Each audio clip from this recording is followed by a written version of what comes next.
Are you coming over to my place after work today, honey? Ingrid, the man's mistress, asked playfully in the phone conversation. Tonight? Brandon asked and slightly hesitated.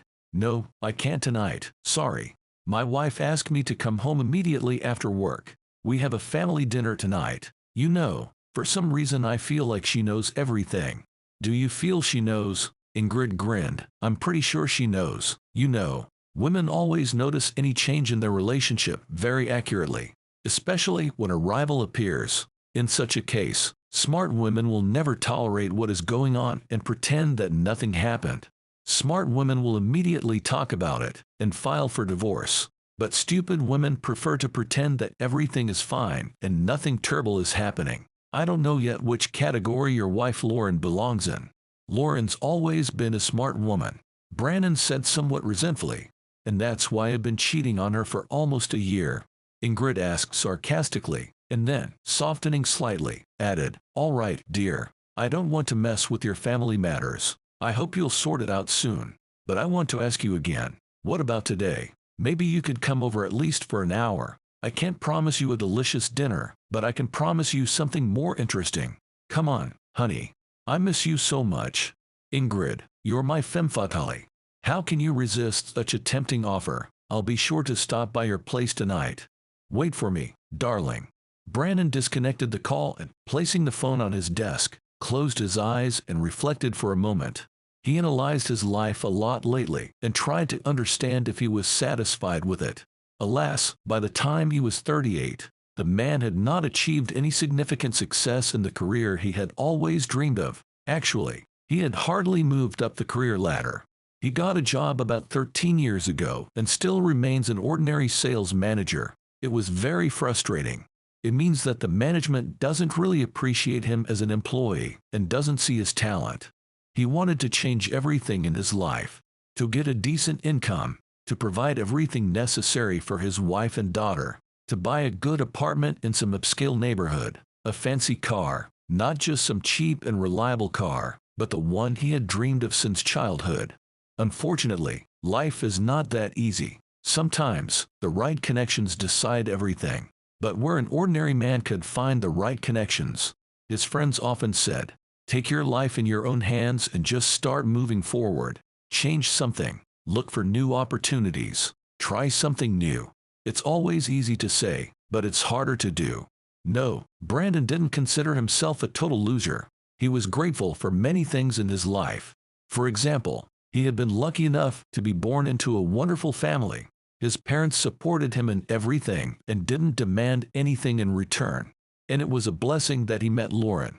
That woman had replaced everyone for Brandon. He was going through a very difficult time in his life. He'd broken up with the girl he loved, lost his job, and started taking illegal substances. And then she suddenly appeared on his life path. She was beautiful, young, smiling, and simple, and she never demanded anything from Brandon.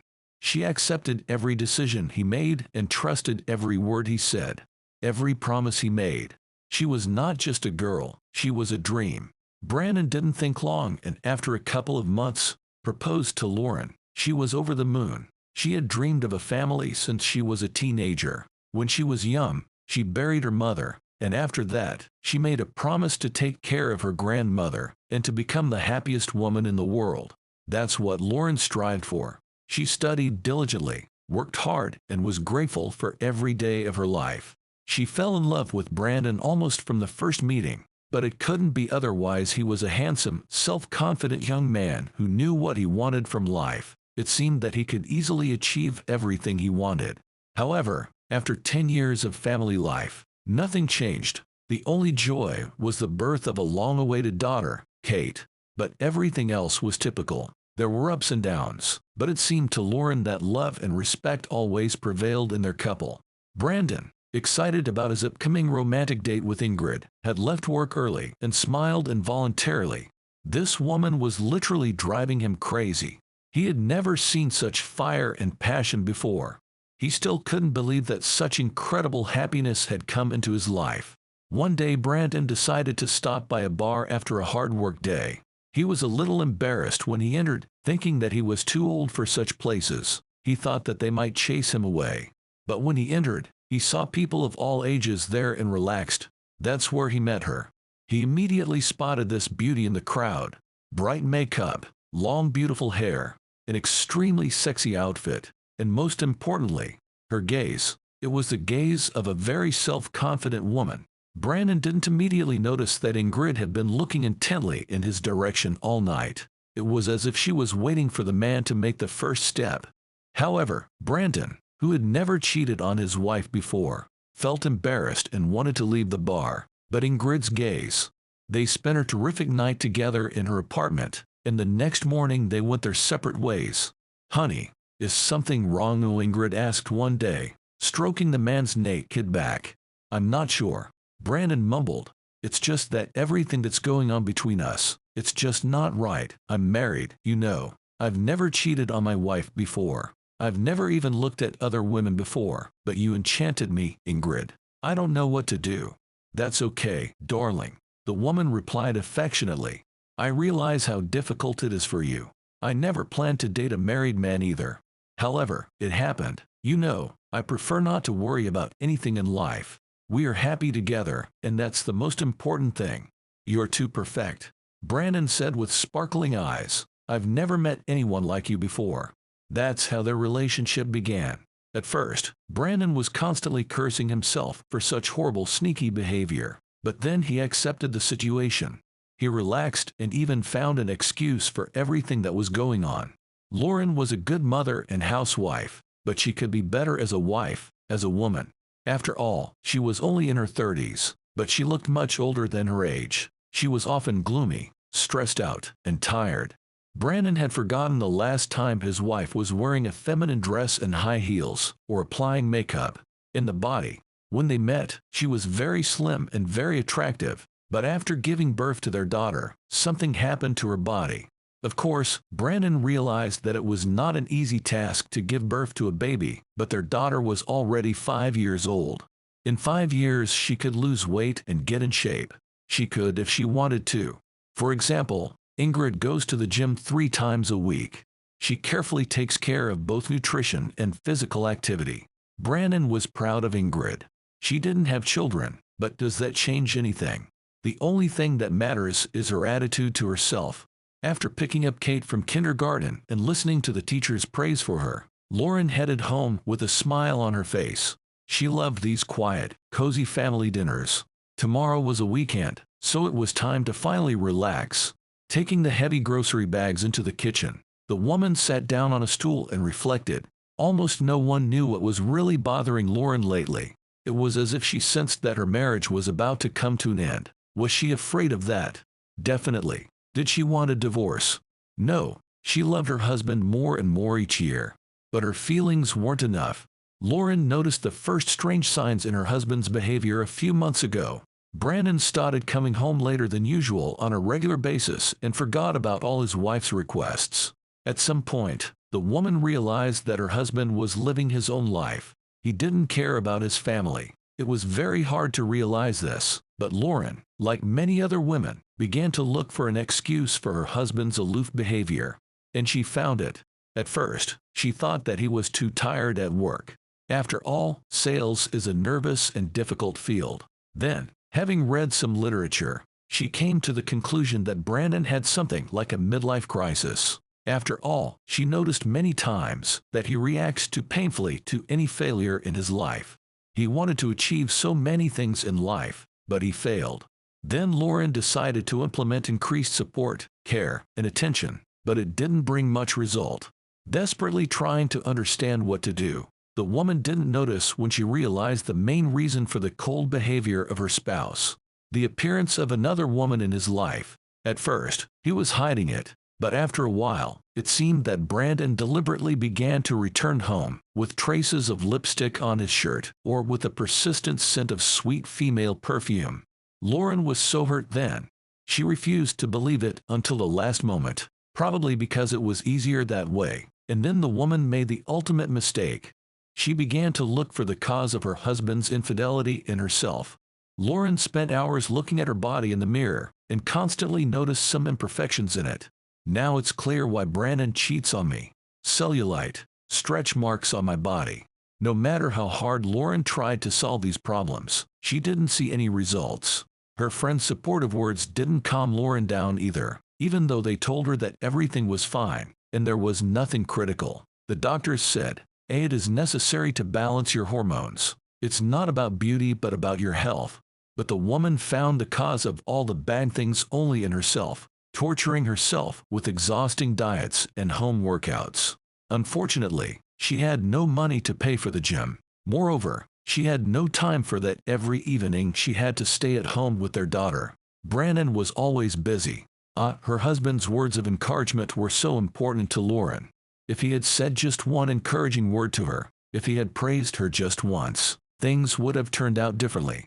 But unfortunately, it didn't happen. Brandon's eyes didn't sparkle around his wife the way they used to. It seemed that he was no longer interested in her at all.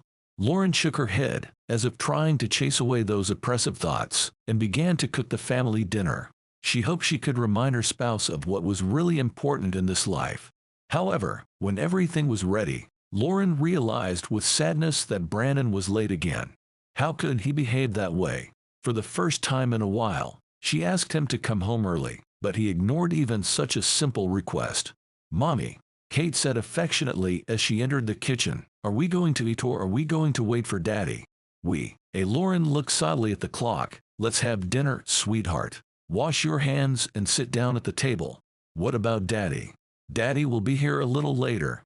Lauren replied quietly and picked up the phone to call Brandon and demand the truth. "Ingrid, wait," the man said irritably, breaking out of his mistress's embrace and reaching for his phone. "Someone's calling me. Let me go." "It's not hard to guess who." The woman smiled. Taking the phone in his hands and looking at the screen, Brandon noted sadly to himself what an unreliable person he was. It was late at night, but Lauren asked him to come home early. She made dinner. She must have been worried about him. "I have to go," Brandon said sharply and started to get dressed. "Already?" Ingrid tried to show the man how upset she was. "If you remember, I promised I'd only stay with you for an hour today, but it's already late at night." Brandon sighed heavily. "You know, I'm kind of tired of everything. It's like I have to tear myself apart and move in two different directions. My dear family, my wife and daughter who truly need me, we've been through so much together. They've been there for me from the beginning. But now I also have you, Ingrid. Believe me, our relationship means a lot to me. It's not just a short affair for me, but I don't know how serious you are about our relationship. Do you think I'd waste my precious time with you if I wasn't truly interested in our relationship?" Ingrid raised an eyebrow. "Our future is in your hands, darling. Imagine your life 10 years from now. What do you want it to be like? Do you need a boring life, work, family, or vivid emotions, an interesting life, passionate love? Emotions rule us, Brandon. I understand your point." The man kissed the woman tenderly and thanked her for the pleasant time. On the way home, Brandon thought about Ingrid's words and came to the conclusion that she was right about everything. If his wife had lost her vibrant emotions and passion after only 10 years of marriage, then there was no chance for a bright future together with her.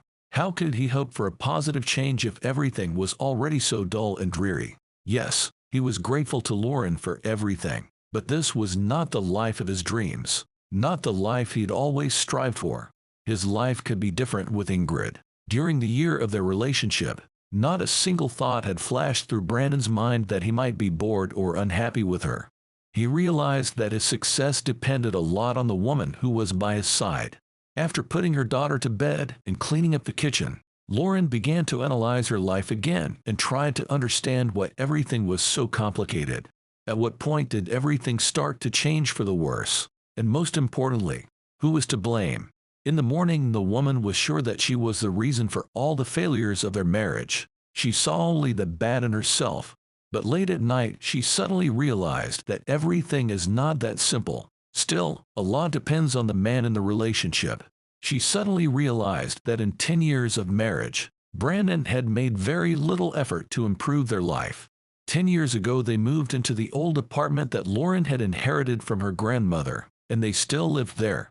10 years ago, before Kate was born, they had renovated this apartment, and nothing had changed since then. Brandon had promised to do repairs, to buy new furniture, But nothing had changed. 10 years ago, Brandon got a job as a clerk for a small paycheck and was never promoted up the career ladder. So nothing much has changed in all these years. It's like they were stuck in the same position. While other married couples achieve something together, strive for something, and never stop loving, appreciating, and respecting each other, Brandon and Lauren are stuck in some empty dark abyss. And Kate, she had long dreamed of spending a weekend with her father, or at least one evening. But Brandon just kept saying he was busy at work and promising that next time he would come home early and spend time with his daughter. Unfortunately, Lauren realized that they were only empty words. At some point, Lauren realized there was no excuse for cheating. Different things can happen in life, and people who loved each other so passionately can suddenly realize that everything has changed, that love is gone. But why not confess everything to your partner right away? Why live this pathetic double life? After all, we are the ones who choose our partners, and we should show respect for each other, even if we don't love each other anymore. If Brandon was unhappy with something about his wife, why didn't he openly talk to her about it? And after all, a lot of problems could be solved together. But he didn't want to solve any problems at all. He probably didn't like his wife's body, but he never once asked her if her health was okay. He never once offered to spend the evening with their daughter so Lauren could go to the gym, or the salon, or just get some sleep.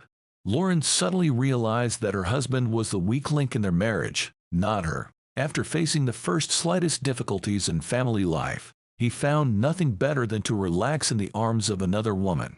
Does Lauren need such a man by her side? If she turned off her feelings and turned on her mind, the answer would be clear. When she heard the noise in the hallway 10 minutes later, the woman did not rush to meet her husband as usual, but stayed in the kitchen. It surprised Brandon a lot. He was used to his wife's constant attention. "Are you awake?" Brandon said awkwardly, walking into the kitchen.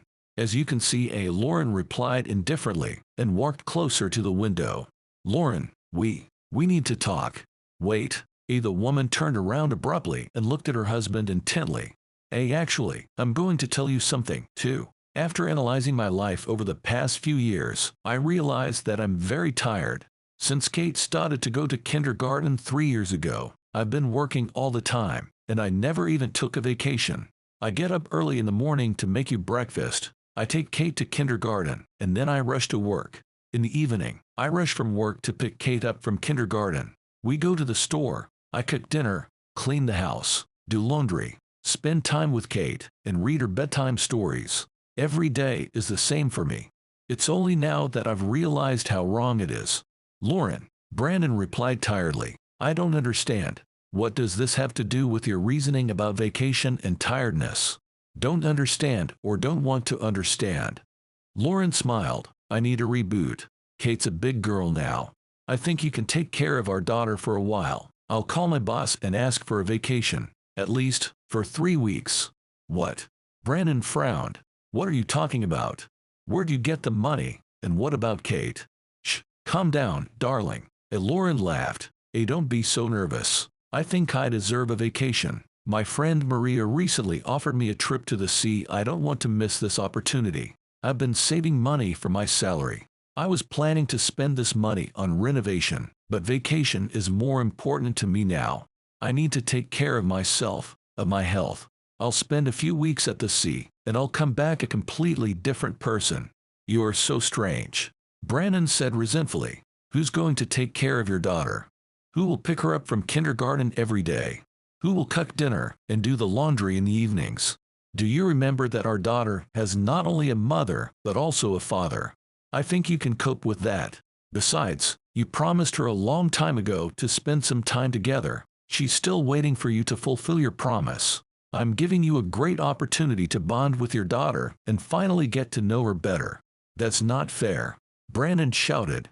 "You're wrong. You can also ask your mother to help you. It seems she'd long since forgotten her granddaughter existed. You can remind her if you want."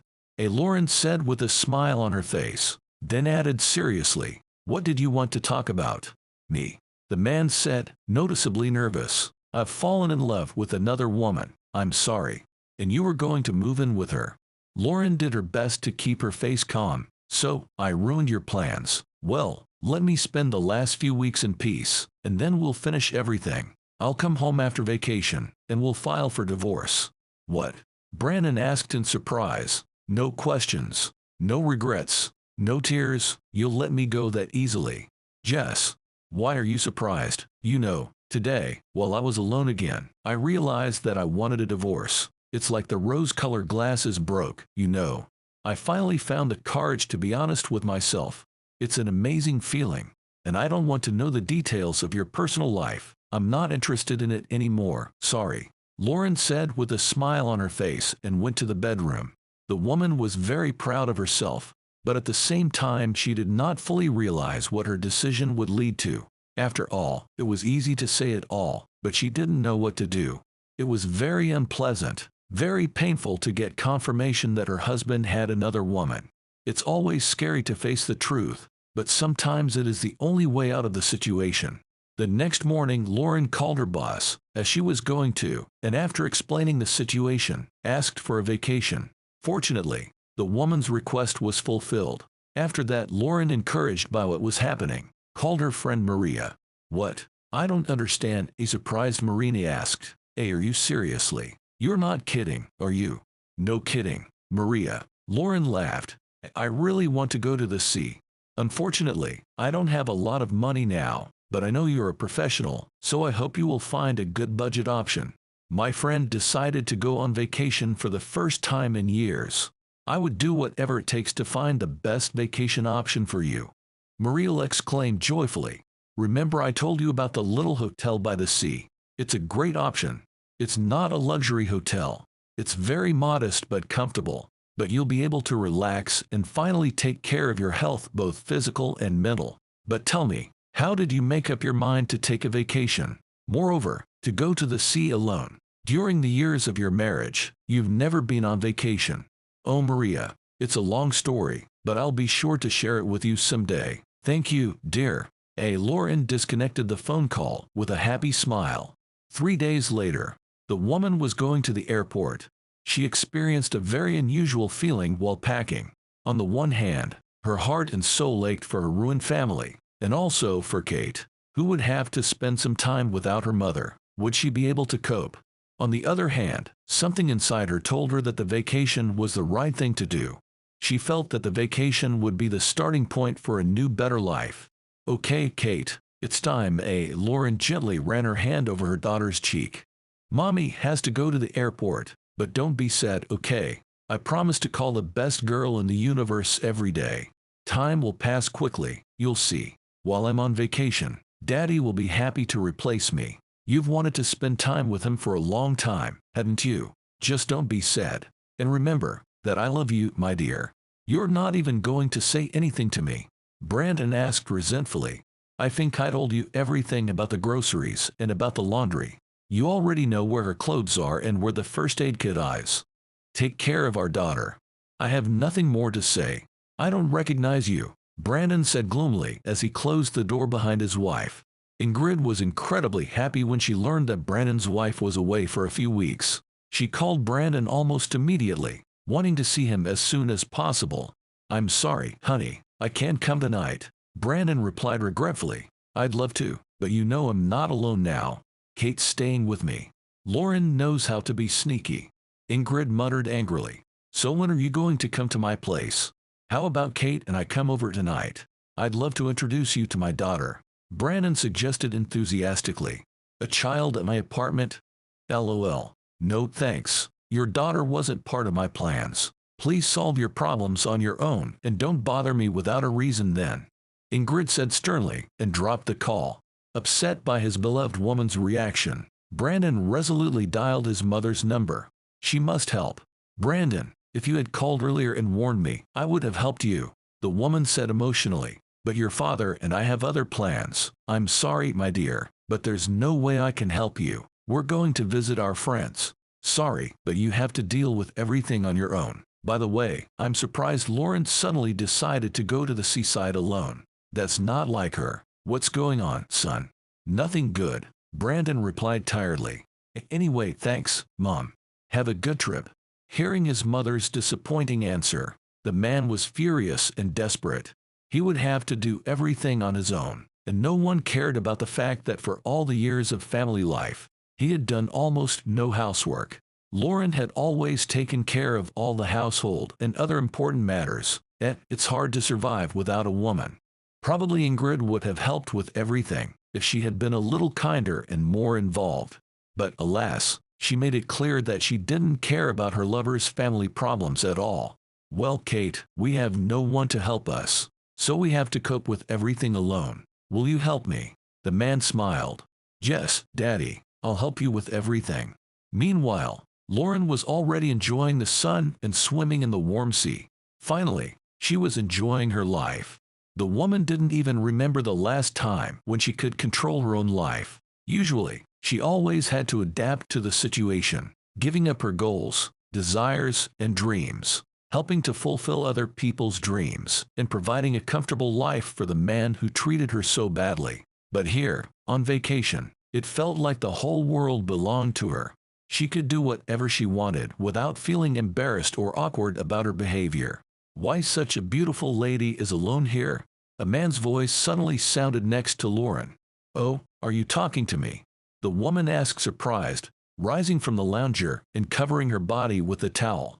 Of course, the stranger smiled. I noticed you early in the morning and you won my heart. My name is Derek.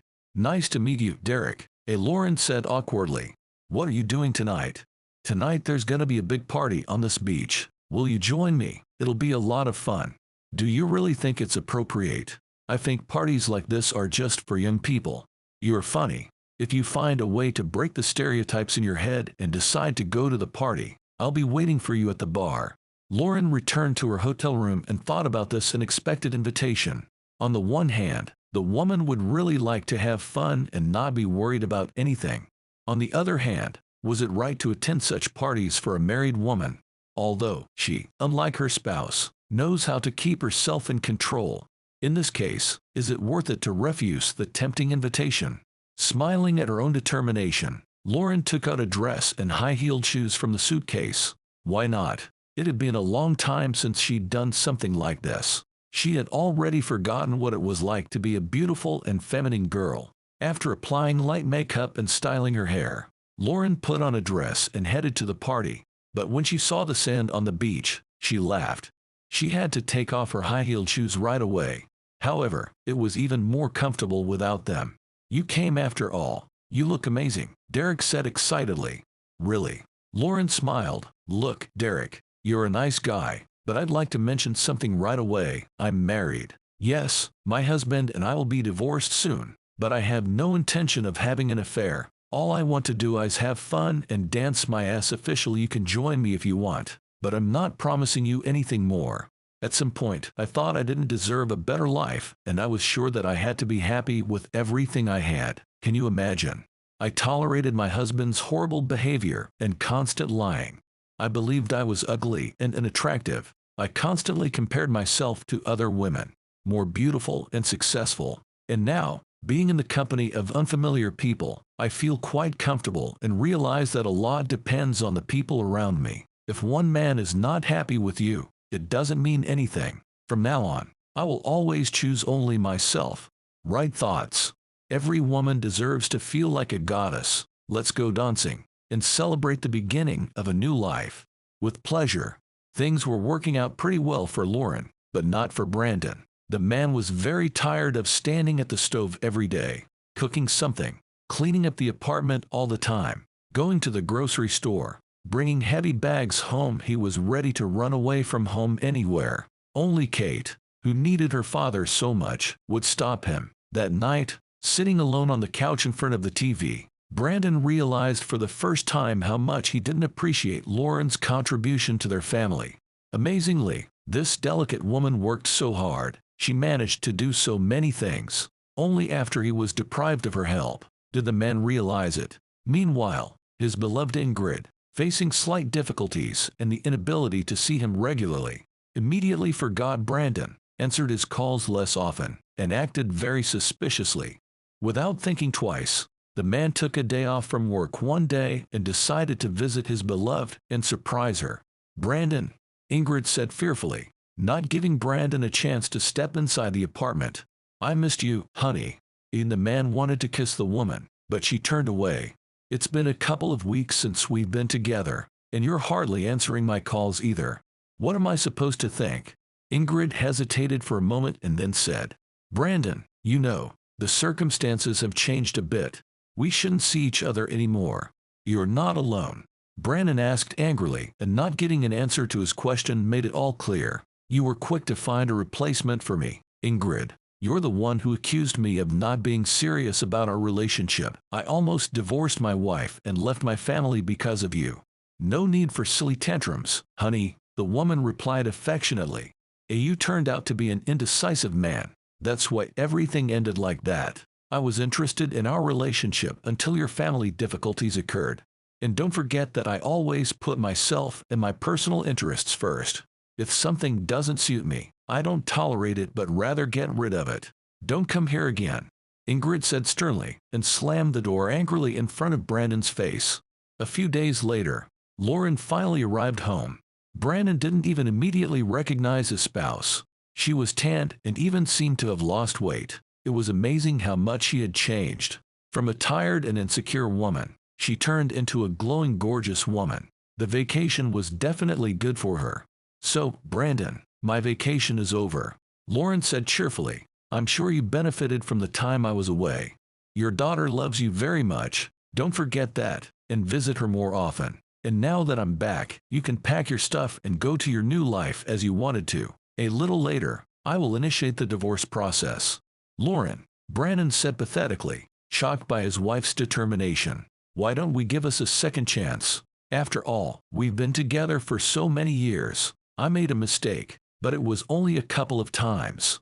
Forgive me and give me one more chance to fix everything. I don't want a divorce. I totally understand I'm guilty. I promise to fix it.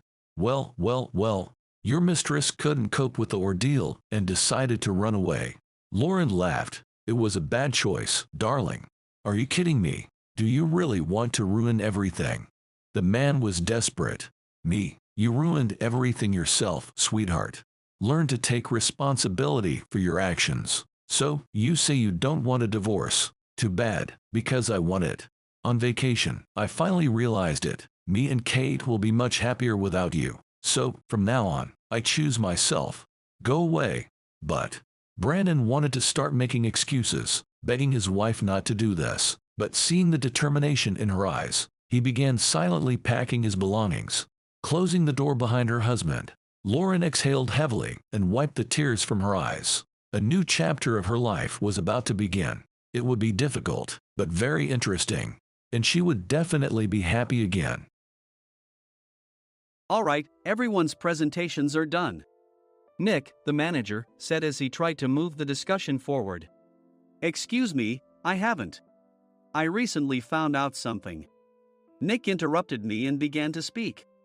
There's apparently someone in this department who didn't graduate high school and is just a part-timer. Meetings should be for employees only. Absolutely right. His lackey, Mike, of course, agreed with Nick. I'm leaving. After leaving the meeting room, I started to shut down my computer. I noticed that an email had arrived, not in my personal inbox, but in the company's shared email. Thinking, there's no point in speaking up, no one will listen, I went home quietly. The next day, I heard a commotion from Nick's desk. He was staring at his computer screen, his face pale.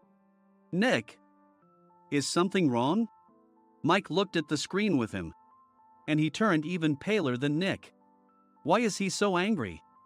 Knowing the reason for Mike's distress, I thought to myself, serves them right. My name is Adam. My mother passed away when I was in the 9th grade, and I was raised by my father. Well, you could hardly call it being raised.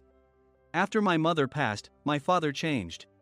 He drowned his sorrows in alcohol, and though he still went to work, he squandered our living expenses on horse racing. Because of that, I had to start working part-time as soon as I entered high school. Every month, I went to the convenience store with bills in hand that couldn't be auto-deducted from my father's account. Even though I endured it because I didn't want to be alone, I reached my limit in my second year of high school and dropped out. I found a live-in job at a distant inn. Thank you for everything. The day I left home, my father, still staring at the TV, spoke. Take care. That was our last conversation. Back then, 18 wasn't the age of majority, so I needed my father's permission to work, and I couldn't hide my place of employment. Yet, my father never visited me even once. I kept working just to survive, and before I knew it, I was 42. Years of hard work paid off, and I was transferred to the headquarters. I was thrilled to be recognized by the company, as I thought I'd be working in the field until retirement due to my lack of formal education. Listen up. Our work can change the future of our employees. Don't drag us down. On my first day after the transfer, Nick, dressed in an expensive suit, spoke sternly. There was a reason for this.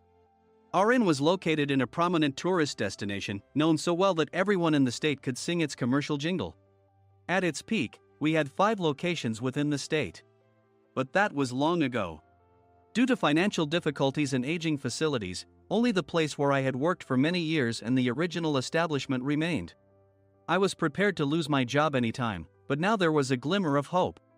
With the rise of social media, the tourist area where the inn was located started gaining attention again. Depending on how hard the sales department, where I was transferred, worked, we could either thrive or be forced to give up this prime location to the new hotel chains continuously popping up. For Nick, who had switched careers from another industry to strengthen our sales, this was a battle he couldn't afford to lose. I understood why he had to be strict. I will do my best. Nick sneered at my enthusiastic declaration. Did you not hear what I said? I'm sorry. I thought I was listening carefully. Out of habit from years of customer service, I apologized reflexively, though I had no idea what had offended him. Someone was watching me with a smirk. In this department, there are those who are expected to excel and those who have been shoved here because they have nowhere else to go. You are the latter. It was Mike, the section chief. He's 7 years younger, at 35. But he was called to headquarters much earlier than I was and had been moving around within the headquarters ever since. I'm not jealous, but I can't accept that he's my boss.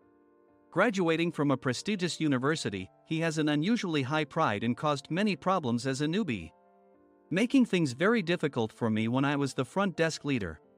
When I found out Mike was transferred to the sales department a month before me, I was disheartened. Mike is right. With just a middle school diploma, there's not much you can do. Don't even think about achieving results. As if I didn't exist, Nick remarked, I'm thirsty. Mike eagerly ran to the coffee maker. It seems Mike is Nick's lackey. I regretted being happy about my transfer to headquarters, wishing I had stayed on site forever. Send a direct mail to every company on this list by the end of the day. Nick only assigned me tasks that even a new graduate could handle. What? There are over 1,000 companies. You want me to send to all of them by today? Yes, if you and your fellow misfits split the work, even those with nowhere else to go should finish by today. I glanced at the employees typing away expressionlessly. They were worn out from customer service, only thinking about leaving on time, or were women reassigned after having children, with zero motivation for work. Even Sam, a new graduate from the same university as Mike, who was supposed to be among the expected achievers, had no enthusiasm for the job, having joined the company wanting to do customer service. I don't care what they say, I plan to quit anytime, he said. Only Nick and Mike were highly motivated, making all the decisions between the two of them. I originally only wanted to work at the inn to survive and had no particular attachment to this job. I swallowed my words, thinking I had no right to reprimand them. About a month after the transfer, Nick told us with a frustrated look. To commemorate the 50th anniversary, we've decided to create a plan exclusive for one group per day. Originally, Mike and I were supposed to come up with it, but our president, Mr. Thompson, insists on hearing everyone's opinions. So, you all get a chance. As Nick explained, Mike began handing out prints. Make sure not to embarrass Nick. If your ideas are half-baked, you'll have to redo them. It seemed that they had printed his handwritten notes by Mr. Thompson, which included several questions and a section for free responses. It made sense why Nick had to seek our input, given that all responses had to be submitted to Mr. Thompson. We were given a week to think about it, and a meeting was scheduled to compile our ideas.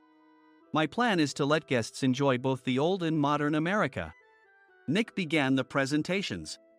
Guests would watch a master confectioner at a nearby traditional sweet shop make sweets in front of them. The welcome drink would be premium tea in a bottle. Nick's plan was certainly attractive. After his presentation, Nick called on us to present in the order we were seated. Just as I stood up for my turn. "All right, everyone's presentations are done." "Excuse me, I haven't. I recently found out something." Nick interrupted me. "There's someone in this department who didn't graduate high school and is just a part-timer." He was likely talking about me. I joined the company as a part-timer and was made a full-time employee when I turned 20. That was 20 years ago, so Nick and Mike probably had no chance to know until recently. Meetings should be for employees only. Absolutely right.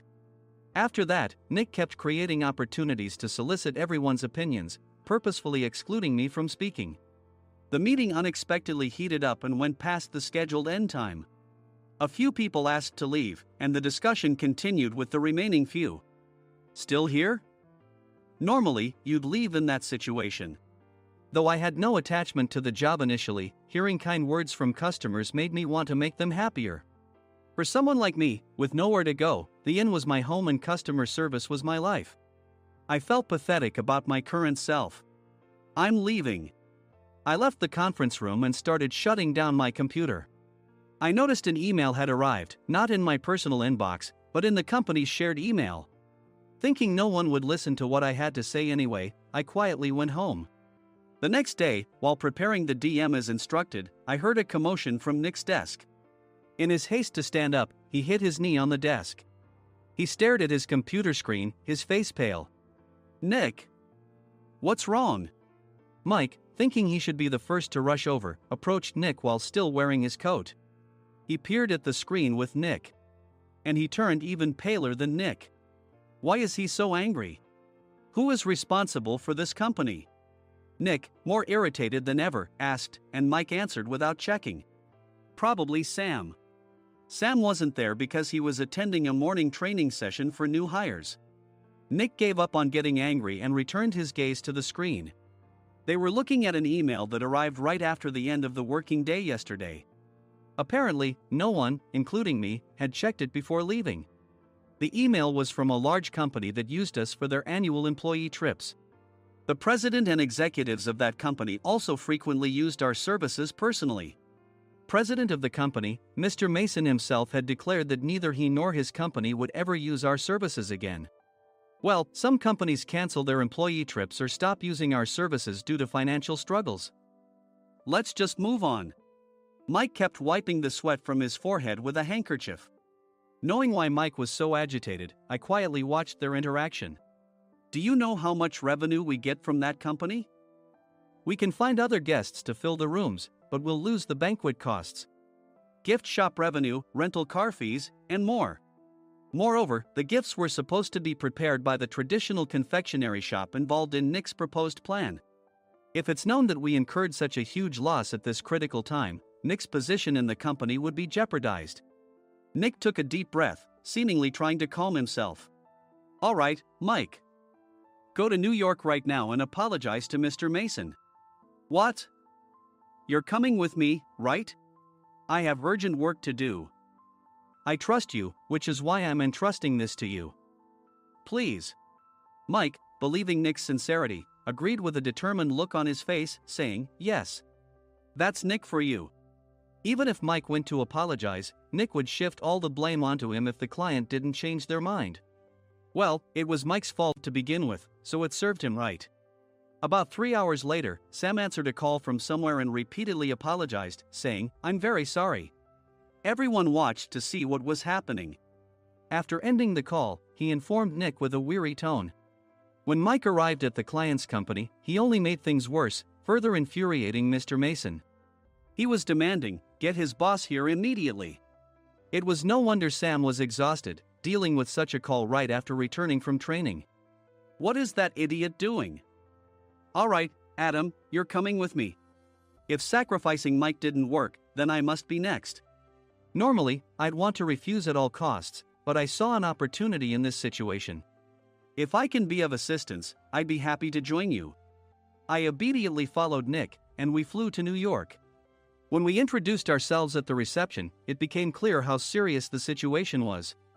As the receptionist personally escorted us to the president's office, angry voices leaked through the door, making both Nick and me uneasy. "Excuse me. I'm Nick, the supervisor. I understand my subordinate has caused you trouble, and I deeply apologize." Nick, with his experience in the corporate world, knew enough to offer an apology before excuses. However, his customer service skills left much to be desired. I sighed as I saw Mike trembling like a small dog in the corner of the room. "What kind of training are you giving your subordinates?" Mr. Mason glared at Nick with a red face. The intensity of his gaze made even Nick take a step back. Regrettably, I joined this company only 2 years ago and was unaware of Mike's issues. I should have identified his shortcomings sooner. Indeed, I should have realized sooner. No sensible person would come to apologize and then give a lengthy presentation on the drawbacks of not using their in. Nick froze, his mouth slightly open. Suspecting the worst, I picked up the documents that had fallen to the floor. It seemed Mike hastily prepared these documents on the plane, listing the disadvantages. Disadvantage 1: if you change the venue for the company trip, employees might suspect it's for cost-cutting reasons, leading to a negative impression. Reading it aloud half-jokingly, Nick snatched the papers from my hand and checked the contents with a furious expression. Among the stack of documents was a receipt from a nearby convenience store's copy machine. I felt a pang of dread, hoping he hadn't shown the receipt as well. What do you think he said when I asked what kind of nerve he had to do this? I'm very sorry." Faced with the dire situation, Nick must have thought there was nothing left to do but apologize. In a voice smaller than I'd ever heard from him, he uttered words of apology. He said, "I'm a Harvard graduate. I don't believe I said anything wrong." "Mike, what have you done?" Forgetting his plan to pin the blame on Mike, Nick yelled loudly, even in front of Mr. Mason. "I didn't do anything wrong." "You're still saying that? Look at him." Mike pointed at me with a shaking hand. "I was assigned to headquarters in my 20s and now I'm a section chief. This guy only made it to headquarters at 42. Everything I've done proves I was right. So why are we losing the contract?" Having said his piece, Mike collapsed to the floor. "Of course. You were sent there because you had nowhere else to go." Mike never expected to hear such words from someone he looked down upon. He lunged at me, and Nick hurriedly stepped in to stop him. "Mr. Thompson told me Mike is a quick thinker, and to take good care of him." There's no way he was pushed aside. "Don't make things worse here. He didn't say quick thinker, he said only quick-witted, didn't he?" I don't remember that part." I recalled the many troubles Mike caused when he was a newbie. When Mike was on the front line, his pride was so high that he never apologized to customers. Customer service, especially in our job, doesn't work alone. It brings both good and bad situations. If the front staff or housekeepers made mistakes, or the cleaning company didn't properly clean a room, one had to apologize to the customers regardless of personal fault. Mike, in such situations, would never apologize, insisting he wasn't at fault. This often angered customers, and as the front desk leader, I frequently had to apologize on his behalf. He caused complaints and disrupted operations, which is why he was quickly moved to headquarters. In departments where he didn't interact directly with customers, his quick thinking was beneficial and things went well. But it seemed his flaws were starting to show. Corporate reservations are supposed to be entered into the system by the sales representative. But a quick check yesterday revealed that more than 10 items were missing from the client's reservation. The handover document clearly stated what needed to be prepared. Why didn't you enter it into the system? Why do we have to give them special treatment? Filling rooms near the banquet hall, setting up all the food in advance. Specifying the brand of wine, they're too demanding. No wonder he always angered customers, I thought, feeling a headache coming on. Grouping them in rooms near the banquet hall is for our benefit too. It makes it easier for the staff to set up beds and serve breakfast since everyone's schedule is synchronized. As for the other requests, Mr. Mason suggested them to lighten our load. I didn't know that. Nick finally seemed to realize that Mike was the one who had angered the client. What did you say to them? I just told them we wouldn't give them special treatment anymore. We shouldn't waste effort on things that don't bring in money. I was utterly exasperated at his lack of understanding of customer service. Of course, we shouldn't comply with unreasonable demands. But carrying over successful practices from past stays makes customers feel remembered and enhances their experience. Good memories encourage repeat visits. That's part of our job. I looked down at Mike, who was sitting on the floor. In our job, nothing is a waste. Mr. Thompson likely moved you to the sales department, hoping you'd finally understand this. How do you think he feels now that you failed to meet his expectations? Mike, tears in his eyes, fled the president's office. I was amazed he still hadn't apologized. You have it tough, Adam. It's okay, we're all employees of the same company. I deeply apologize for this disrespectful incident. Especially after all the care you've shown us. If it weren't for you, Adam, I really would have stopped staying here. When I heard you were moving to the sales department, I was willing to reconsider if you handled it. Seeing us talk so amicably, Nick's face contorted. Do you two know each other? Adam's service is excellent. I always requested him specifically. Normally, we don't accept specific staff requests, but we made an exception for Mr. Mason, adjusting my shifts accordingly. He had personally stayed at our hotel just before my transfer, and during casual conversation, I mentioned, I'm moving to the sales department soon. If I hadn't told him then, things could have been much worse. Please continue to take care of us. I look forward to it. On the return flight, Nick awkwardly offered me a can of beer. It's still working hours. Of course, I had no intention of forgiving him for a single beer. Nick might try to pin everything on Mike and avoid any consequences. While pondering this, a startling fact came to light. Nick, the tea bottles for the plan have arrived. I handed Nick a bottle labeled with our inn's name. They look good. What are you talking about? These are plastic bottles. I had assumed we would use the trendy, high-end bottling tea. But what arrived were ordinary plastic bottles of tea with customized labels. The only unique aspect was the label, which had the inn's name, making it look customized. Upon further investigation, I discovered that a substantial amount of money was set to be paid to the tea company. It was priced like bottling tea. Does this plastic bottle really cost $100 each? The tea inside is specially blended for us. The extra cost is for that. Wouldn't it be better to use another tea company? Or is there a specific reason we must use this one? As Nick continued to make excuses, I showed him a printed email. I informed the tea company's president, Mr. Mitchell, that we discovered irregular payments and he confessed. He said you two were high school classmates and planned to split the extra money. That idiot. Why did he confess? That's not important. You should worry about yourself, this could turn into a police matter. Opening the bottle cap, I suggested. How about calming down with this tea? It supposedly has a relaxing effect. Nick drank the tea frantically. In the following days, decisions were made about their fates. Mike was reassigned to the General Affairs Department, with no chance of transfer or promotion, as per Mr. Thompson's orders. As for Nick, since the payment to the tea company hadn't yet been made, he narrowly avoided legal trouble. Instead, he was encouraged to leave the company, and to avoid further complications, Nick submitted his resignation. Rumor has it that connections between HR departments have made it difficult for him to find new employment. Even though it was good to have those two gone, something unexpected happened in the sales department. Everyone became motivated and united in refining the 50th anniversary plan. In the end, my plan was adopted. We collaborated with the Tourist Information Center to provide personalized guides. The plan, tailored to the number of guests, was truly special for the 50th anniversary. Hey, is Adam's family coming to stay? I immediately booked that special plan for my family. Sam noticed it on the reservation list and quickly picked up on it. Yes, I'm inviting my father. That's great. I might invite my parents too. I lacked the courage to face my father just as Adam. But here, with the confidence Mr. Mason praised, I felt ready.